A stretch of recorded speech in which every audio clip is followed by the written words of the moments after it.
سندھ کی تقسیم کا خواب کسی بھی صورت کسی کا پورا نہیں ہوگا. ہرگز مطلب نہیں ہے کہ وہ وکیل ہے اس کو استثنا حاصل ہے وہ چاہے جو کرے. سب سے زیادہ جو انسپائریشن تھی نا تقاریر کرنے کی وہ پلیجو صاحب سے تھی. کاروکاری کا کانسیپٹ انتہائی گھٹیا قسم کا کانسیپٹ ہے. مجھے احساس ہوا کہ سندھ کے 5000 لوگ مجھے جانتے ہیں. آپ کی نظر میں سوشلزم اور سوشل ورکر کیا ہے؟ کہ بغیر تصدیق کے ہم بھی اس پہ لائیو آ جاتے ہیں یا ویڈیو بنا دیتے ہیں. الزام لگ رہا ہے کہ اس نے اسکرپٹڈ ویڈیو بنائی ہے. کسی بھی جان کو اس طرح مار نہیں سکتے. وہ جو عمران خان والی تبدیلی تھی نیا بنے گا پاکستان وہ تو انہوں نے پنجاب میں بنا دیا ہے. ان کا فیوریٹ بیبی جو ہے وہ صوبہ پنجاب ہے, اس میں کوئی شک نہیں. حکومت سندھ بدقسمتی سے ان کے پاس سندھ کارڈ ہوتا ہے. سب سے زیادہ پاکستان میں اگر آپ کو مزاحمت ملے گی تو وہ صوبہ سندھ میں ملے گی.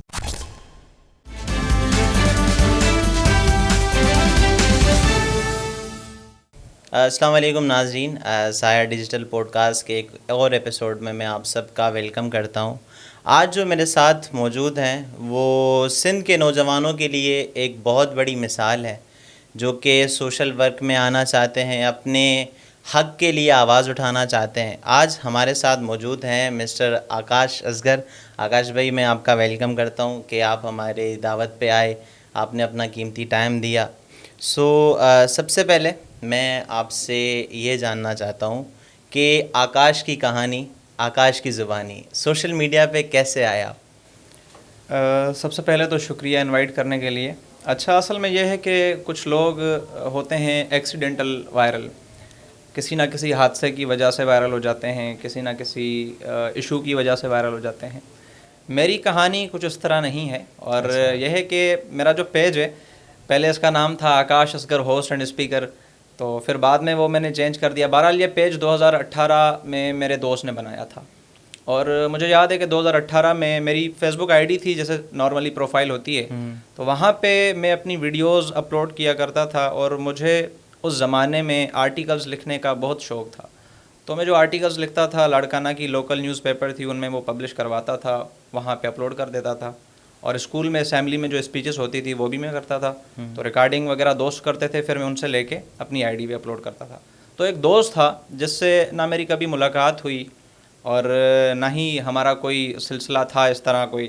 وہ اسلام آباد میں رہتا تھا مگر اس کا تعلق سندھ سے تھا, تو وہ میرا فیس بک فرینڈ تھا.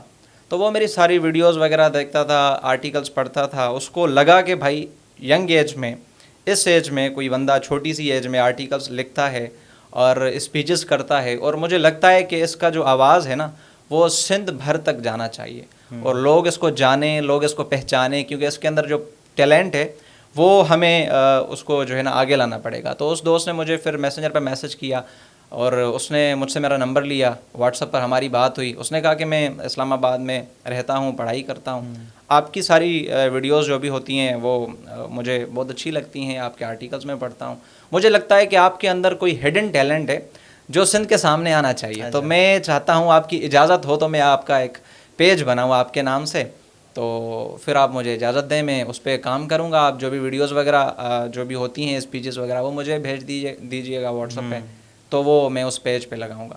تو اس طرح میں نے اس کو بولا کہ اچھا ٹھیک ہے, صحیح ہے, مسئلہ نہیں, کیونکہ میں ظاہر سی بات ہے میٹرک کلاس میں تھا تو میں تو ساری چیزیں ہینڈل خود نہیں کر پاتا تھا. میں نے اس دوست کو اجازت دے دی, اس نے میرے نام سے پیج بنایا جو آج کل ہے سوشل میڈیا پہ, وہی پیج میرے دوست نے بنایا. تو اس کے بعد وہ 2 سال کنٹینیوسلی اس پیج کو میرے دوست نے رن کیا. میں اس کو ویڈیوز بھیجتا تھا, وہ وہاں پہ اپلوڈ کرتا تھا. کبھی میرے نام سے کوئی پوسٹ لگا لی, کوئی شاعری لکھ لی, کچھ لکھ لیا, اس طرح.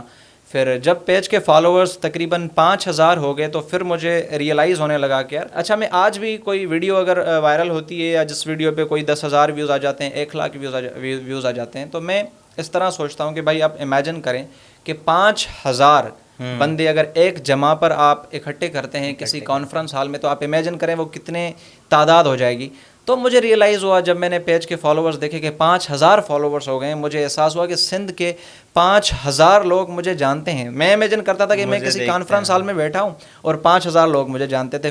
پھر مجھے موٹیویشن ملی. اچھا, شوق مجھے ڈبیٹنگ کا, اسپیچز کا اور تقاریر کرنے کا بچپن سے تھا. جب میں 7ویں جماعت میں تھا تو اس ٹائم سے ہی مجھے شوق تھا. تو بہرحال یہ پلیٹ فارم جو ہے جسے فیس بک کہتے ہیں, جس کی وجہ سے تھوڑے بہت ہم وائرل ہیں آج کل, تو وہ سارا کریڈٹ میں اس دوست کو دینا چاہوں گا جس کا نام آپ کو بتا دیتا ہوں, ظہور میمن اس کا نام ہے. اور ہماری اتنی زیادہ ملاقاتیں بھی نہیں ہوتی، اور اس وقت تک کوئی جو ہے نا ہماری 3 مرتبہ ملاقات ہو چکی ہے، اس سے زیادہ ملاقاتیں بات چیت ہوتی رہتی ہے. بات چیت ہوتی ہے. تو اس پوڈ کاسٹ کے تأسس سے میں ظہور کا بھی شکریہ ادا کرنا چاہتا ہوں. یہ ساری محنت میرے اس دوست کی ہے، کیونکہ میرا پیج بنانے کا انٹینشن نہیں تھا.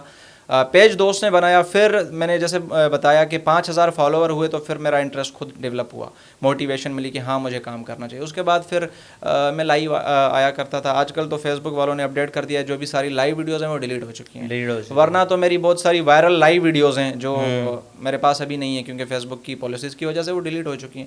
تو اگر وہ ویڈیوز میں آپ کو دکھاتا تو آپ کو ہنسی آتی کہ میں کتنا چھوٹا، کہ جو ہے نا مونچھوں کی ساول وغیرہ نہ. تو 15-16 سال کا بچہ آپ اندازہ لگا سکتے ہیں. تو اس ایج سے مجھے شوق تھا کہ بھائی مطلب ویڈیوز بھی بنانی ہیں، کانٹینٹ بھی کریٹ کرنا ہے، مگر وائرل ہونے کا کوئی پلان وغیرہ تھا نہیں. تو کنسسٹنسی سے کام کیا، اور پھر سندھ کے مسائل اور جو بھی بنیادی ایشوز تھے اس پہ بات کرنا. میرا تعلق شادات کوٹ سے ہے، تو شادات کوٹ میں ہم نے لائبریری کے لیے اسٹرگل کی، تو وہاں سے پھر زیادہ موٹیویشن ملی جب لوگوں نے اپروچ کیا. مختلف ڈسٹرکٹ سے لوگوں نے کالز کی، آؤٹ آف پروونس کال آئی، آؤٹ آف کنٹری کال آئی کہ آپ اچھا کام کرتے ہیں. تو پھر میں نے سمجھا کہ ہاں یہ کام کرنا چاہیے، کیونکہ اس میں لوگوں کی بہتری بھی ہے. تو اس طرح جو ہے پھر فیلڈ میں آ گئے، اور پھر وقت کے ساتھ ظاہر ہے ایشوز ہوتے ہیں، مسائل ہوتے ہیں، کنٹروورسیز کریٹ ہوتی ہیں، تو پھر اس طرح مارکیٹ میں آ گئے ہم بھی. اچھا، آپ نے اس بات چیت کے دوران ایک بات بولی کہ آپ کو بچپن سے شوق تھا. اب ظاہر ہے میٹرک کلاس کی جو ایج ہوتی ہے وہ تقریباً کھیلنے کودنے کی ہوتی ہے، جہاں پہ بچے جو ہیں وہ کھیلتے ہیں اور کرکٹ وغیرہ کا شوق ہوتا ہے ان کو. تو آپ نے کون سی ایسی چیز دیکھی، یا آپ کس اس شخصیت سے متاثر ہوئے جس نے آپ کو اسی ٹائم پہ آپ کا مائنڈ چینج کر دیا کہ بھائی نہیں، سوشل ایشوز پہ بات کرنی ہے، اس کے اوپر لکھنا ہے؟ اصل میں یہ تھا کہ میں جب لڑکانہ آیا 2014 میں لڑکانہ شفٹ ہوا ہوں. میری فیملی اس وقت بھی شادات کوٹ میں رہتی ہے. مجھے انسپائریشن تھوڑی بہت جو پڑھائی کی تھی وہ تو اپنے بھائی سے ملی، مجھ سے جو بڑا ہے، اظہر اس کا نام ہے. تو وہ لڑکانہ میں پڑھتا تھا، میرے ماموں کے گھر میں رہتا تھا. جب وہ چھٹیوں کے دنوں میں شادات کوٹ آتے تھے تو وہ میری بہن کے ساتھ انگلش میں بات کرتا تھا. تو مجھے تھوڑی مطلب ایجوکیشنل جیلیسی فیل ہوتی تھی کہ بھائی میرا ہے، انگلش اس کو آتی ہے، مجھے کیوں نہیں آتی. تو پھر میں نے اپنے بابا کو بولا کہ مجھے لڑکانہ جانا ہے، مجھے پڑھائی کرنی ہے. تو پھر بہرحال بابا کو کنونس کرنا پڑا. وہ اجازت نہیں دے رہے تھے کہ بھائی آلریڈی ایک ہے ماموں کے گھر میں، آپ کیوں جا رہے ہو. تو بہرحال پھر اس کو کنونس کیا، میں لڑکانہ آ گیا. اور وہاں پہ تھوڑا ماحول جو ہے، ظاہر ہے شادات کوٹ سے لڑکانہ کا ماحول ایجوکیشنل حساب سے دیکھا جائے تو کافی بہتر ہے. بہت بہتر اسکول میں ماحول اچھا ملا مجھے، اور مجھے پڑھنے لکھنے کا شوق اسکول سے ہو گیا تھا. کچھ دوست ایسے تھے جن کا کنیکشن ادب سے تھا، لٹریچر سے تھا. تو میں اچھا زیادہ سے زیادہ جو انسپائریشن مجھے ملی نا، میں اسی ٹائم رسول بخش پلیجو صاحب کو زیادہ ان کی ویڈیوز وغیرہ دیکھتا تھا. مجھے سب سے زیادہ جو انسپائریشن تھی نا تقاریر کرنے کی، وہ پلیجو صاحب سے تھی. تو شروعاتی دنوں میں میری بہت ساری ویڈیوز ہیں جس میں جو میرے دوست ہیں وہ مجھے ظاہر ہے وہ ہنسی مذاق میں کہتے تھے کہ بھائی تم جو ہے نا جونیئر پلیجو بننے کی کوشش کر رہے ہو. تو خیر میرا اسٹائل شروعات میں ظاہر ہے یہ بات میں ایکسیپٹ کروں گا. تو مجھے انسپائریشن رسول بخش پلیجو سے ملی تقاریر کرنے کی، میں ان سے بہت انسپائر تھا. تو پھر فرسٹ ٹائم جو میں نے تقریر کی تھی وہ بھی انکریج مجھے اپنے ایک استاد نے کیا تھا. 8ویں جماعت میں انڈیپینڈنس ڈے کے حساب سے جیسے تقاریر کی جاتی ہیں، تو سندھی میں سر نے مجھے اسپیچ دی، اور سر نے کہا کہ مطلب تم جو ہے نا اچھی تقریر کر سکتے ہو. میں نے کہا کہ سر آپ نے مجھے تقریر کرتے کبھی سنا بھی نہیں ہے اور میں نے تقریر کی بھی نہیں ہے، تو آپ کو کیسے اندازہ. انہوں نے کہا کہ ہاں مجھے لگتا ہے کہ تم تقریر اچھی کر سکتے ہو. تو بہرحال سر کے اصرار پر میں نے فرسٹ ٹائم وہ سندھی میں اسپیچ کی تھی، اور سارے کلاس میں ظاہر کلیپنگز ہوئی، پھر موٹیویشن ملی. پھر مجھے اسمبلی میں جو ہے صبح کے ٹائم جیسے ہوتا ہے تو وہ موقع ملا تقریر کرنے کا، میں نے کی. تو پرنسپل صاحب نے مجھے خرچی دے دیا کہ 100 روپے کا نوٹ میرے ہاتھ میں دیا کہ بھائی تم نے بہت اچھی اسپیچ کی ہے. تو اس طرح موٹیویشنز ملتی گئیں، اور پھر تقاریر کی دنیا میں ہم آ گئے.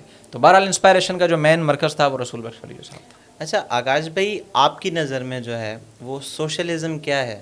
کیونکہ آج کل ہم نے دیکھا ہے سوشل میڈیا پہ کہ بھائی موبائل اٹھاؤ اور پتہ نہیں بنا تصدیق کے ساری چیزیں جو ہے وہ سوشل میڈیا پہ وائرل کر دو کہ میرے ساتھ یہ ہوا ہے یہ ہوا ہے، وداؤٹ اینی تصدیق. پھر ہم ان کے اوپر کیمپین چلاتے ہیں، پھر وہ اس کو سوشل ورکر بتاتے ہیں.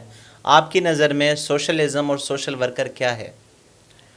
دیکھیں سوشلزم تو میرے نزدیک اگر جو ریئل سوشلزم ہے اس پہ بات کریں گے وہ تو ایک الگ سے لمبی پوڈ کاسٹ ہو سکتی ہے. شارٹ میں صرف اتنا کہنا چاہوں گا کہ سوشلزم مطلب آپ صرف اپنی ذات کے لیے نہ سوچیں, نہ صرف اپنے لیے کچھ کریں, سماج کے لیے آپ کا کنٹریبیوشن ہونا چاہیے کہ آپ سوسائٹی کے لیے کیا کرنا چاہتے ہیں. تو میرے نزدیک اصل سوشلزم وہی ہے کہ آپ سوسائٹی کو کیا جو ہے سوسائٹی کے لیے کیا کنٹریبیوٹ کر سکتے ہیں, لوگوں کے کام آ سکتے ہیں یا نہیں آ سکتے. دوسری بات آپ نے جو کی کہ ہر بندہ اس کے پاس موبائل ہے, کوئی بھی ایشو ہوتا ہے تو وہ اس پہ لائیو آ جاتا ہے, اور بہت سارے لوگ کبھی کبھی ہم بھی ان چیزوں میں آ جاتے ہیں کہ بغیر تصدیق کے ہم بھی اس پہ لائیو آ جاتے ہیں یا ویڈیو بنا دیتے ہیں.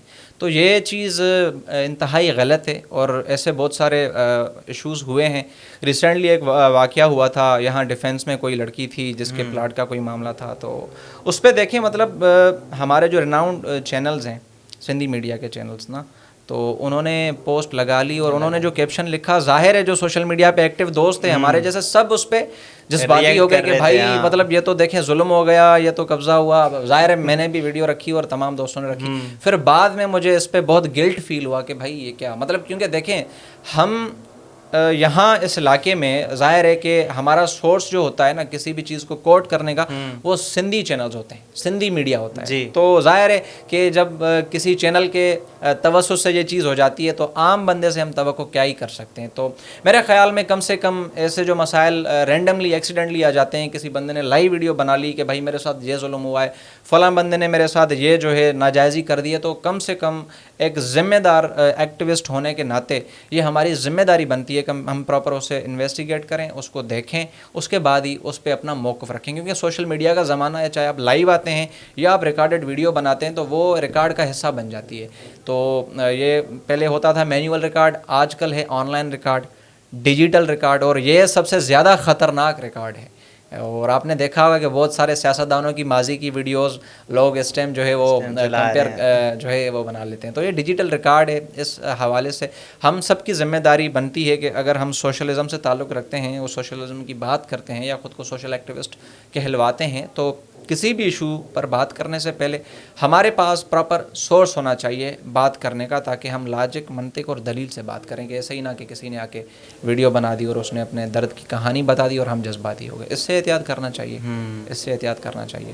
اچھا, آپ نے بات کی, آپ نے مطلب اس پہ بولا کہ کافی سارے ایسے لوگ ہیں, تو آپ کی نظر میں سوشل ایکٹیوسٹ کا جو صحیح مطلب لیبل استعمال کر رہا ہے سندھ کے اندر, آپ ان کے 2 سے 3 ہمیں نام بتا دیں. آپ کی نظر میں جو اس لیول کا مطلب لحاظ کر رہے ہیں, تصدیق کر کے ویڈیو بنا رہے ہیں اور اس لیول کا احترام کر رہے ہیں کہ بھائی ہاں آپ ان کو سوشل ایکٹیوسٹ کہہ سکتے ہو.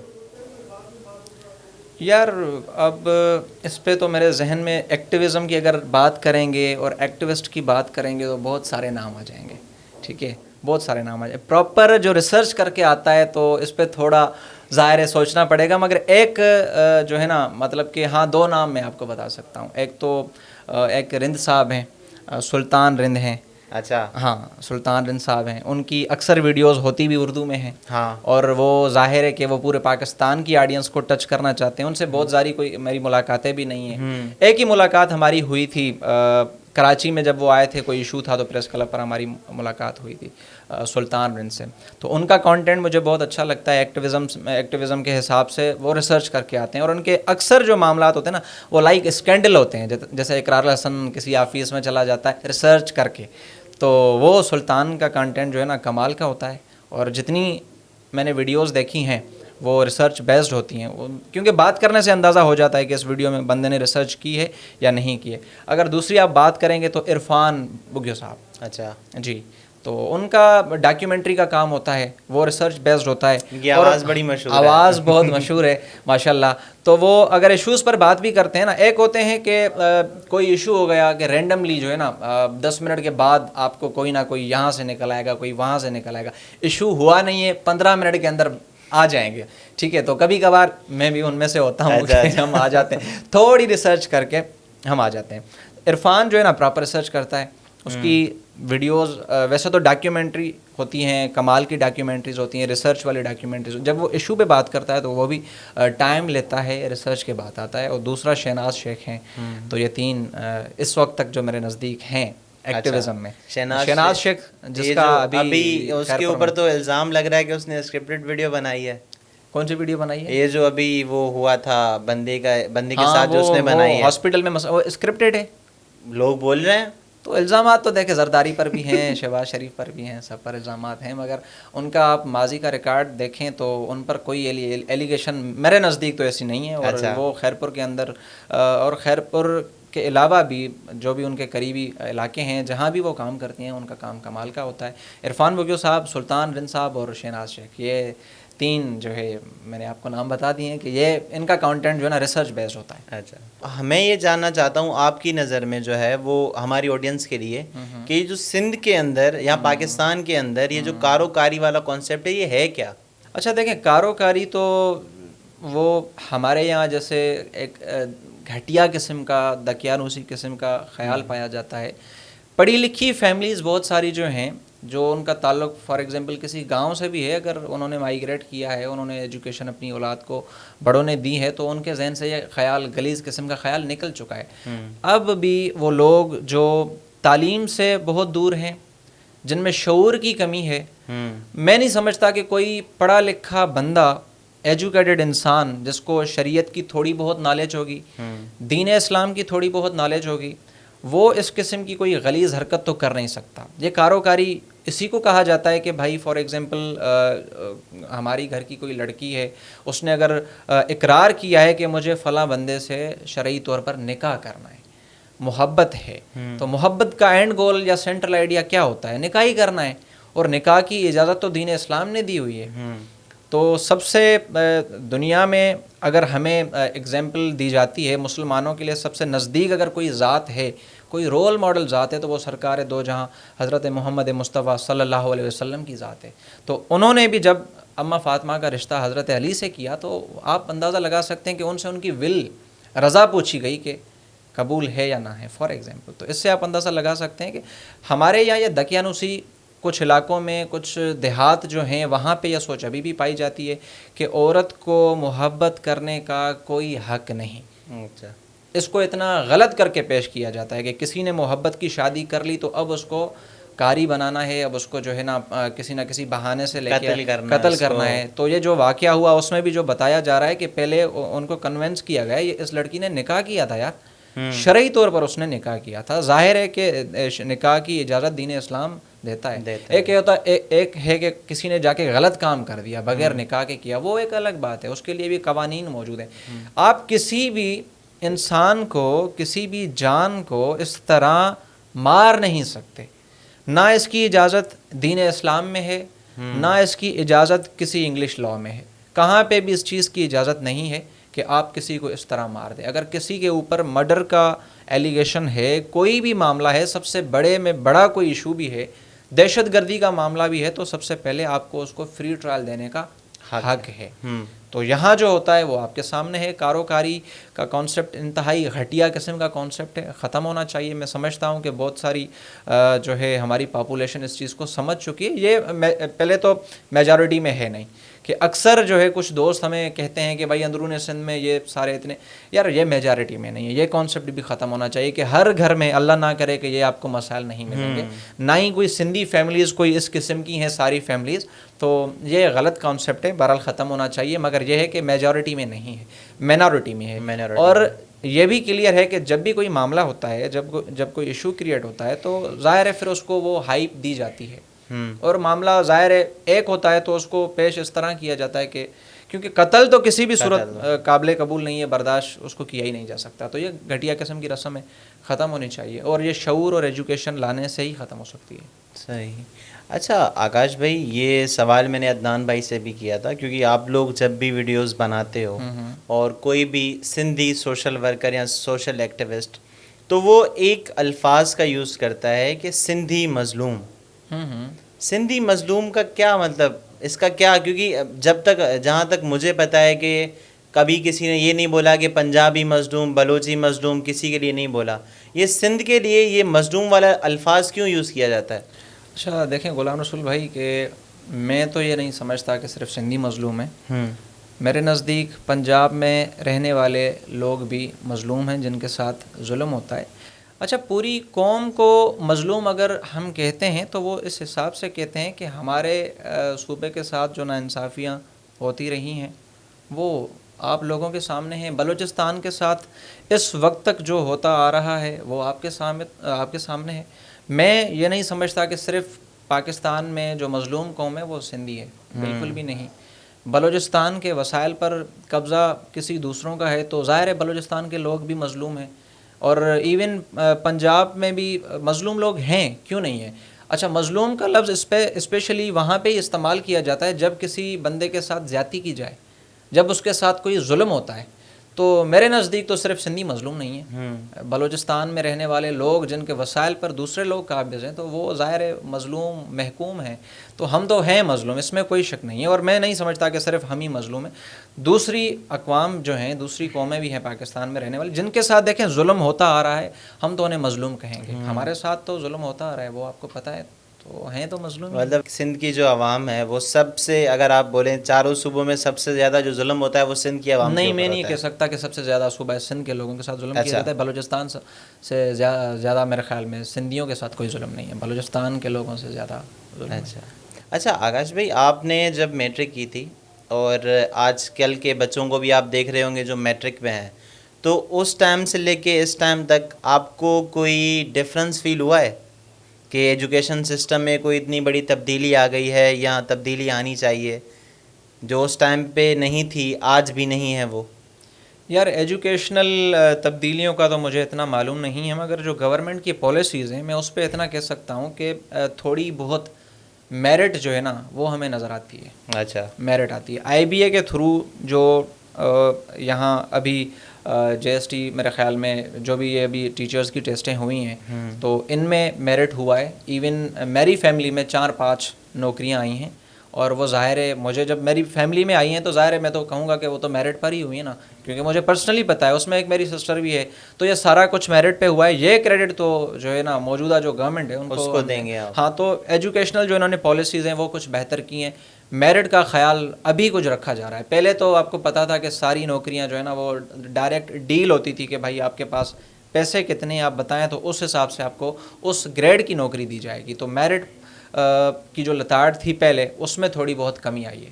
یہی تبدیلی مجھے نظر آئی ہے کہ کمی آئی ہے. اچھا آپ کا ہیلتھ ڈپارٹمنٹ کے بارے میں کیا کہنا ہے؟ یار ہیلتھ ڈپارٹمنٹ کے جو معاملات ہیں وہ آپ کے سامنے ہیں. کبھی آپ میرے ساتھ شادات کوٹ چلیں جہاں پہ میرا گھر ہے تو آپ کو میں لے کے چلوں گا. وہاں کی جو تالکہ ہاسپٹل ہے آپ کو اندازہ ہو جائے گا کہ اتنا بڑا تالکہ ہے. ویسے تو ہمارا سینٹر جو ہے مرکز ہے وہ کمبر ہے مگر آبادی ہماری زیادہ ہے شادات کوٹ. وہ ایک الگ کہانی ہے کہ اس کو کیوں ڈسٹرکٹ بنایا گیا. بہرحال شادات کوٹ میں ابھی بھی اگر کسی کو دل کا اٹیک ہوتا ہے نا تو فوراً اس کو لڑکانہ ریفر کیا جاتا ہے. میجارٹی میں لوگ کمبر بائی پاس تک آتے آتے دم توڑ دیتے ہیں. کوئی فیسلٹیز میرے علاقے میں تو نہیں ہے. ہیلتھ کی پوری سندھ میں جو صورتحال ہے وہ آپ کے سامنے ہے. اور ایون جو خیرپور میں ہوا وہاں پہ لمبی بحث چھڑی ہوئی ہے. کچھ لوگ جو ہے وہ ڈاکٹرز کو ڈیفینڈ کر رہے ہیں، کچھ لوگ عدی شہناز کو ڈیفینڈ کر رہے ہیں.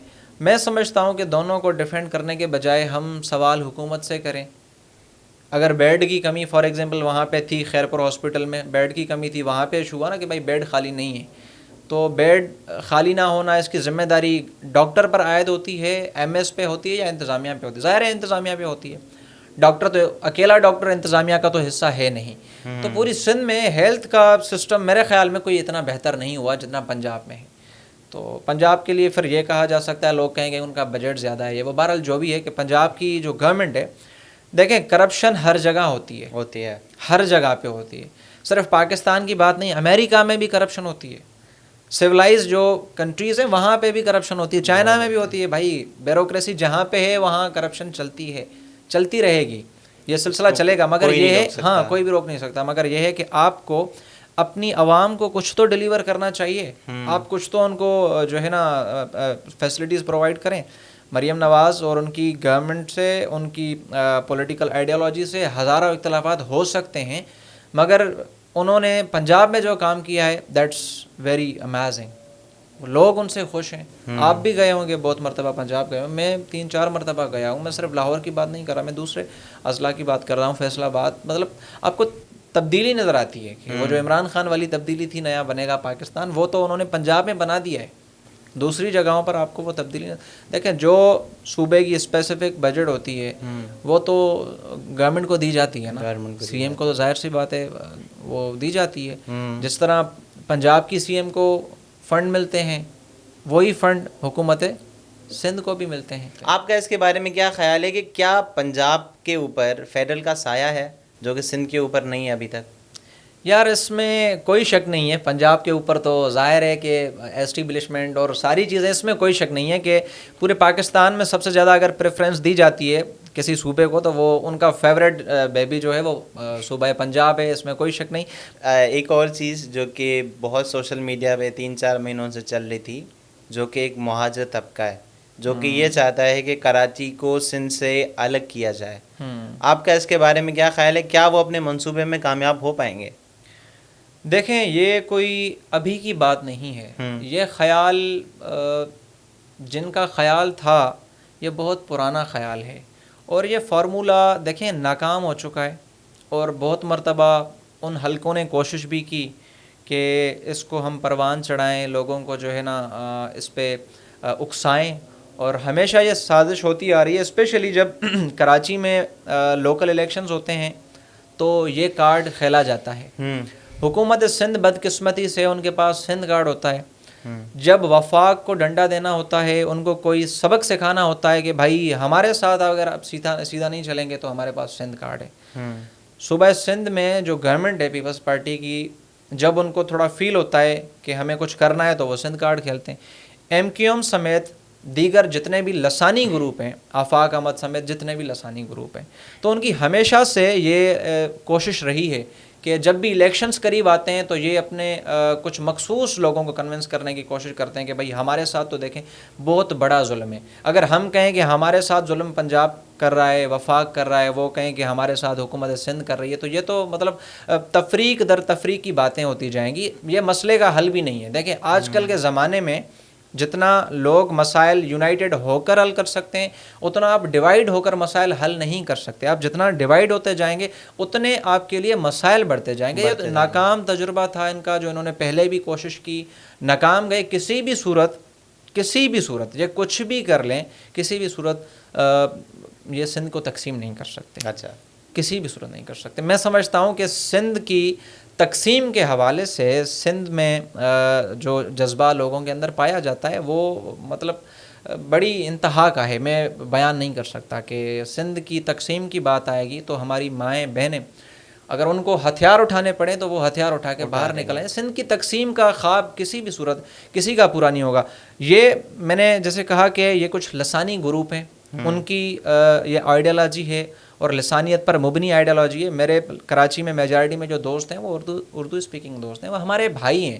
دیکھیں ہم مل کر مسائل کو حل کر سکتے ہیں اور مل کر ہمیں مسائل کو حل کرنا چاہیے. دیکھیں ہمارا جو ایشو ہے, ہم بھی یہ جو موجودہ گورنمنٹ ہے ان سے تنگ آ چکے ہیں. انہوں نے صرف کیپٹل کراچی کا بیڑا غرق نہیں کیا, انہوں نے پورا سندھ کا بیڑا غرق کیا ہوا ہے. ہم خود ان کے خلاف میدان عمل میں ہیں, پولیٹکس کرتے ہیں, جدوجہد کرتے ہیں, آئیں مل کر سیاست کرتے ہیں, ان کے خلاف سیاست کرتے ہیں. آج سے 2-3-4 پہلے بھی آفاق احمد نے, میں نے ان کی کوئی ویڈیو سنی, کسی وہ کانفرنس میں بیٹھے تھے تو انہوں نے وہ کہا کہ ہم سندھیوں کے غلام نہیں بننا چاہتے, ہم سندھیوں کی کالونی کا حصہ نہیں بننا چاہتے. مطلب وہ اسپیسیفک سندھیوں کو جس طرح سے وہ ٹریٹ کرتے ہیں جیسے انگریزوں کو ٹریٹ کیا جاتا تھا, کہ بھائی ایسا کوئی تصور نہیں ہے. یہ صرف مخصوص جو حلقے ہیں اور ان کے جو لیڈران ہیں, یہ ان کی نفرت بھری سیاست ہے. اور دوسرے ہمارے جو اردو بولنے والے دوست ہیں, بھائی ہیں, آبادی ہیں, ہماری بہنیں, آفاق احمد کی آپ بات کر رہے تھے. آفاق احمد کی ان کا کل پرسوں ایک بیان آیا ہے کہ جب تک مہاجروں کو برابر حصہ نہیں دیا جائے گا تب تک یہ سندھ اور یہ ملک ترقی نہیں کرے گا.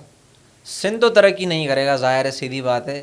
اور میں ان سے سوال یہ کرنا چاہوں گا کہ برابری مطلب کس حساب سے, تو وہ تھوڑا ایکسپلین کریں, ہم سمجھائیں. نوکریاں ساری چیزیں وہ تو ہوتی ہیں, تو اس میں مطلب ان کا سوال مجھے سمجھ میں نہیں آتا. یہ کرتے رہتے ہیں, ہمیشہ کرتے ہیں برابری برابری. تو کس حساب سے برابری؟ آپ جس آفس میں جائیں آپ کو ہمارے دوست ملیں گے, ہر جگہ پہ ملیں گے. اور جب بھی کمیشن کے ایگزامس آتے ہیں تو ظاہر ہے اس میں جو اپلائی کرے گا تو اس کو ظاہر ہے جو کوالیفائی کرے گا وہی آگے آئے گا. کچھ لوگ میجارٹی میں ہمارے دوست جو ہے نا جو کمپٹیٹیو ایگزامس ہوتے ہیں اس میں اپلائی نہیں کرتے, ان کا بزنس مائنڈ ہے. میجارٹی میں ہمارے اردو بولنے والے بھائی جو ان کا بزنس مائنڈ ہے, تو یہ بھی اچھی عادت ہے.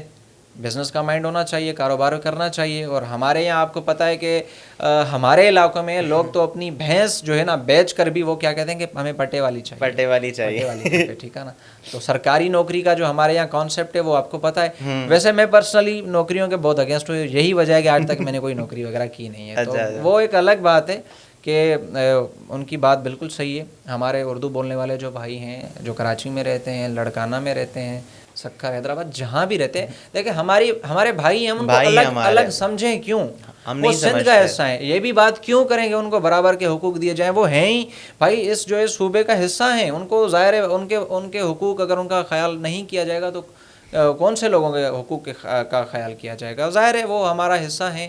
تو میں سمجھتا ہوں اس قسم کی بات کرنا بھی تفریق کو پروان چڑھانا ہے کہ ان کو آپ الگ کیوں پیش کر رہے ہو. ہمارا حصہ ہے, سندھ کا حصہ ہے, جو بھی سندھ کے وسائل ہیں ان پہ ان کا حصہ ہے, ملنا چاہیے. میں تو اس کی حمایت کرتا ہوں, اگر کچھ ایسا سلسلہ ہے تو ان کو ملنے چاہیے. اچھا, کوئی ایسی چیز جو کہ سندھیوں کو مل رہی ہے اور ان کو نہیں مل رہی ہو, تو آپ یہ چاہتے ہیں کہ وہ چیز مہاجروں کو بھی ملنی چاہیے؟ وہ پہلے وہ چیز آپ کو آئیڈینٹیفائی کرنی پڑے گی. آپ پوائنٹ آؤٹ کریں گے کہ بھائی فلاں چیز ہے, ان میں جو ہے میجارٹی میں فار ایگزامپل سندھیوں کو حصہ دیا جا رہا ہے, اردو بولنے والی آبادی کو حصہ نہیں دیا جا رہا, تو یہ غلط ہے, ملنا چاہیے. یہ جو کوٹا کا بار بار ڈسکس ہوتا ہے نا کہ کوٹا سسٹم, تو اس کی لمبی کہانی ہے. آپ کو ظاہر ہے تھوڑا بہت پتہ ضرور ہوگا کہ اس کا بنیاد کس نے رکھا تھا. لیاقت علی خان صاحب نے رکھا تھا, تو یہ کچھ ان کی غلطیاں تھیں یا جو بھی تھا, بہرحال تو اس کا بھی اگر مسئلہ ہے تو یہ بھی ختم ہونا چاہیے. میرٹ پر نوکریاں دینی چاہیے. کوٹا سسٹم کے میں خود اگینسٹ ہوں. کوٹا سسٹم ختم ہونا چاہیے. یہ اگر کسی کا مطالبہ ہے تو جائز مطالبہ ہے, میرٹ پر نوکری دینی چاہیے کہ کوٹا سسٹم آپ ختم کریں. صحیح. اچھا آکاش بھائی, آپ جو کہ قانون کے طالب علم بھی ہیں, تو آج کل یہ بڑا ٹرینڈ چل رہا ہے 3-4 سالوں میں کہ یا تو ہماری جو یہ نیو نسل کے وکلا آ رہے ہیں ان کے اندر اتنا جذبہ اور جنون ہے کہ وہ ہر چھوٹی چیز کے اوپر پروٹیسٹ کر دیتے ہیں, but on the other side اسی چیز کو کافی سارے لوگ بولتے ہیں کہ وکلا بدماشی پہ اتر آئے ہیں. آپ کا اس کے بارے میں کیا خیال ہے؟ یار دیکھیں, میں نے جیسے اسٹارٹنگ میں ہماری بات ہوئی, میں نے کہا کہ کوئی بھی چیز جب وہ مینارٹی سے شروع ہوتی ہے تو ہم اس کو پورٹرے جس طرح کرتے ہیں اس کو بڑا بنا دیتے ہیں. ہاں کراچی میں کچھ مسائل ہوئے تھے ایسے. پنجاب کالونی میں کسی فلیٹ پہ ایک جو ہے وہ لا اسٹوڈنٹس تھے, انہوں نے جا کے قبضہ کیا تھا. تو وہاں سے یہ تھوڑا معاملہ کراچی میں تو شروع ہوا کہ بھائی جو وکیل ہیں, کالے کوٹ والے ہیں, وہ بدماش ہیں.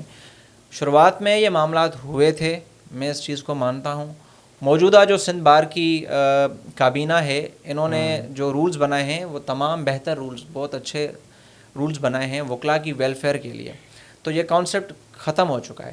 اگر کوئی انڈیویجولی کالا کوٹ پہن کے وہ کے بی اے کا ممبر ہے, سندھ بار کا ممبر ہے, فار ایگزامپل کسی کے ساتھ بدماشی فار ایگزامپل کرتا ہے, تو وہ اس کا انڈیویجول عمل ہے اور اس کی پراپر ایک جو ہے نا اس کا بھی طریقہ کار ہے. اگر وکیل آپ کے ساتھ بدماشی کرتا ہے تو اس کا ہرگز مطلب نہیں ہے کہ وہ وکیل ہے, اس کو استثنا حاصل ہے, وہ چاہے جو کرے, کچھ بھی نہیں ہوگا. اس طرح نہیں ہے. آپ اس کی کمپلین سندھ بار کاؤنسل کو کر سکتے ہیں, اس کی ہیئرنگ ہوگی, اس کو بلایا جائے گا. اور اس طرح کے بہت سارے کیسز 1 ماہ پہلے ہی آئے تھے ہمارے پاس, آتے رہتے ہیں. تو یہ کانسیپٹ ڈیولپ کیا گیا تھا اور یہ ہر فیلڈ میں ہوتا ہے. دیکھیں پولیس والا کسی کے ساتھ اگر فار ایگزامپل اس کو تھپڑ کسی بندے کو مار دی تو ہم ساری پولیس کو تو نہیں کہیں گے نا, اسی ایک بندے کا عمل ہے. تو کوئی ایک وکیل کالا کوٹ پہن کر کالے کوٹ کی حرمت کا خیال نہیں رکھتا تو یہ اس کا پرسنل معاملہ ہے. اس کو اس کے مطابق تھوڑی بہت پنشمنٹ جو ہے وہ بھی ملنی چاہیے. مگر میں سمجھتا ہوں کہ وکیل قانون کے پاسدار ہیں اور موجودہ حالات میں سیاستدانوں کے ساتھ ساتھ اگر کوئی کھڑا ہوا ہے, کوئی آئین پاکستان کی حرمت کے لیے باہر نکلتا ہے, عوام کے حقوق کے لیے لوگ اگر کسی کی طرف دیکھتے ہیں, نہارتے ہیں, تو وہ سندھ میں اگر بات کروں وہ سندھ کی وکلا کمیونٹی ہے. آپ کو یہ کانسیپٹ پنجاب میں نہیں ملے گا, آپ کو یہ وکلا تحریک کا کانسیپٹ اس موجودہ حالات میں بلوچستان میں نہیں ملے گا, خیبر پختونخوا میں نہیں ملے گا, مگر سندھ میں ایون یہ ابھی جو پیٹرول کا معاملہ ہوا تھا اس پہ بھی آپ نے دیکھا کہ وکلا ان ایکشن آ گئے تھے. حیدرآباد میں انہوں نے دھرنا دیا اور ایک دن تو وہ نکل گئے اور پنجاب اور سندھ بارڈر تھا وہ بھی انہوں نے بند کیا تھا, پھر ان کو اعتماد میں لیا گیا اور دھرنا ختم کروایا گیا. تو یہ کانسیپٹ جو ہے سب سے زیادہ پاکستان میں اگر آپ کو مزاحمت ملے گی تو وہ صوبہ سندھ میں ملے گی. یہ لٹرلی آپ کو میں بتاتا ہوں, آپ جو ہے اس پہ اسٹڈی کر لیں کہ سب سے زیادہ آپ کو اگر مزاحمت ملے گی تو وہ صوبہ سندھ میں ملے گی. بلوچستان کے بھی وکلا اس طرح نہیں نکل آتے عوامی مسائل کے لیے جس طرح سندھ کے وکلا نکلتے ہیں. تو سندھ کے وکلا سندھ کے ہمدرد ہیں, اپنے وطن سے وہ وفا کرتے ہیں اور عوام کے ساتھ بھی, وہ خود عوام ہے ظاہر ہے, تو آئین کی پاسداری کے لیے, عوام کے حقوق کے لیے آپ کو سندھ کے وکلا تو ایکٹیو نظر آئیں گے. مگر کوئی اگر ایک بدماشی کرتا بھی ہے تو اس کو اس کے مطابق جو ہے تھوڑی بہت جو سزا ملنی چاہیے. صحیح. اچھا, آپ نے جیسے بتایا کہ رسول بخش پریجو صاحب آپ کے مطلب انسپریشن ہیں, تو میں یہ جاننا چاہتا ہوں ان کے علاوہ آپ کا کوئی ایسا پولیٹیکل لیڈر کوئی جس کو آپ ایڈمائر کرتے ہیں کہ یہ اگر 2-3-4 سال اور رہ جاتا یا مطلب اس کو حکومت ملتی ہوئی یہ باقاعدگی سے بہت چینجز لاتا؟ موجودہ حالات کی بات کر رہے ہیں یا ماضی کے کسی سیاست؟ میں موجودہ حالات کی بات کر رہا ہوں. صوبہ سندھ میں پورے پاکستان کی بات کر رہا ہوں میں. یار دیکھیں, عمران خان کی ہی ظاہر میں بات کروں گا. اچھا. اور اس کی کابینہ میں بعد میں ظاہر ایلیگیشنز بہت سارے ہوئے, فرا کا مسئلہ تھا, گوگی جو تھی پنجاب کی, بہت سارے ایشوز نکلے. مگر یہ ہے کہ جب سے پاکستان بنا ہے اقتدار یا تو ڈکٹیٹرز کے پاس رہا تھا یا پیپلز پارٹی یا مسلم لیگ نون. پہلی جماعت تھی پی ٹی آئی جس کو فرسٹ ٹائم وفاق کا اقتدار ملا تھا. تو اگر ان کی باتیں نہ بگڑتی تو کچھ بہتر ہو سکتا تھا پاکستان کا, میں سمجھتا ہوں. عمران خان وہ جو اسٹیبلشمنٹ کے ساتھ ان کے معاملات ہوئے جس طرح بگڑے تو ساری چیزیں پھر بدل گئی. اب وہ بیچارہ جیل میں کھڑا ہے. تو یہ ہے کہ مسلم لیگ کو بھی آپ دیکھیں کہ کتنی مرتبہ انہوں نے اقتدار کے مزے لیے ہیں. پیپلز پارٹی کو بہت مرتبہ اقتدار ملا ہے. یہ تو P T I first time I تھی اقتدار میں, وفاق کی گورنمنٹ فرسٹ ٹائم ان کو ملی تھی. تو بس کچھ ان کی اپنی غلطیاں تھیں, اگر وہ نہیں کرتے تو میں سمجھتا ہوں کہ کچھ بہتری ہو سکتی تھی. اور یہ ہے کہ ایسا نہیں ہے کہ آج کل کے دنوں میں کوئی بہتری نہیں ہے, ابھی بھی جو کام چل رہا ہے وہ بہتری کی طرف ہی جا رہا ہے. اچھا, ہاں بہتری کی طرف. مطلب آپ کی نظر میں موجودہ جو حکومت ہے وہ اچھا کام کر رہی ہے؟ جی, ان کے ساتھ ہزاروں اختلافات ہو سکتے ہیں مگر ان کی جو پالیسیز ہیں وہ آؤٹ اسٹینڈنگ ہیں موجودہ گورنمنٹ کی. Yes definitely.